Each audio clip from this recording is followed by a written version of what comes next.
Yo, what's up, guys? Just driving my new 2010, new to me, I should say, CRV. Pretty happy with it so far. You know, it's pretty solid. No fancy bells or whistles, but it hauls a lot of stuff. I love the space in it. I love how you have to really put your foot down to really get that acceleration, so it's really not touchy. The brakes, on the other hand, are very touchy, which is, I would say, nice actually, because you don't want to be doing extra wear on them if you don't need them. So, you know, just a light touch is all you need. You don't need to be putting your foot down every time. Really, you don't. And now more than ever, we should be gliding to stops now because gas is so expensive. We really shouldn't be using that brake. We should be using that momentum as long as possible. So I'm just traveling just under 90 kilometers an hour here. Just giving this truck ahead of me a little bit of space.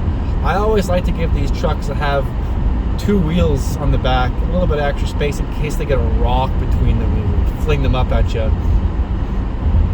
It's kind of nice to give it some extra space. You don't want to get a windshield chip this early.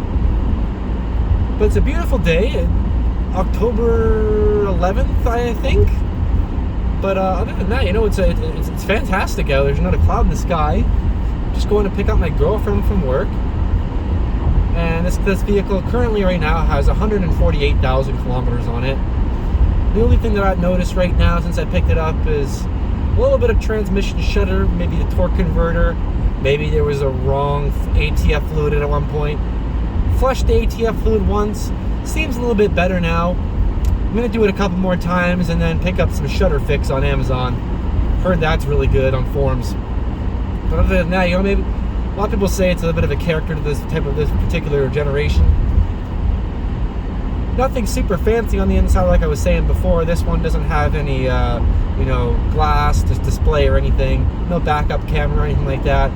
But the visibility in this thing is so good, you almost don't need those aids. We're coming up to a 50 zone now, so slowing down, giving this truck lots of room. Coming into Alma. Nice little town. But yeah, so far I'm pretty happy with this car. Road noise is a little loud. One thing that I've noticed, the road noise you can hear a little bit. But for, like, you know, a base model, these speakers are quite nice. I've played around with this with the settings a little bit, and I think I found what I like. It's pretty solid, actually. Nothing to like write home about, obviously, with today's sound systems, but this vehicle's almost 13 years old. What can you say? But honestly, I feel like this is the perfect cutoff to get a used vehicle, because this is before they added all this, you know, turbos and all these fuel injection crap into engines, you know, make it all super confusing and extra repair costs if there's ever a problem.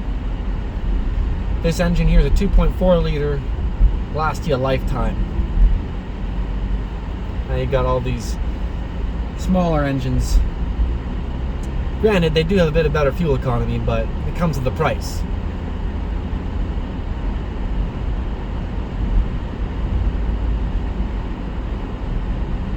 Yeah, just, you know, just generally a comfortable ride. I honestly prefer cloth seats over leather, in my opinion. I know that's very subjective. I find that, especially being in Canada, sitting down on leather seats in the middle of winter is something else. It's like sitting on a cold, frozen ice bed. It reminds me of getting on the bus for school in the morning. Just crunches almost. But yeah, guys, this is just kind of a little test. I want to see how the camera rides on the dash cam here. If I ever am driving in a place I don't feel comfortable in, I can always pop on the dash cam in case things ever go south. But yeah, thanks for kind of listening to my little review of the 2010 Honda CRV. This is just the ELX base model. Nice that it has an aux port. Really can't complain. Bluetooth is all you really need. Aux to Bluetooth, you're all good. All the smartphones now have that feature, just the Bluetooth devices now. This is Notch 747 heading out. Thank you guys so much for watching this different kind of style video on my channel. I'm hoping maybe I'll do some more like this. But you guys take it easy. and see you in the next one.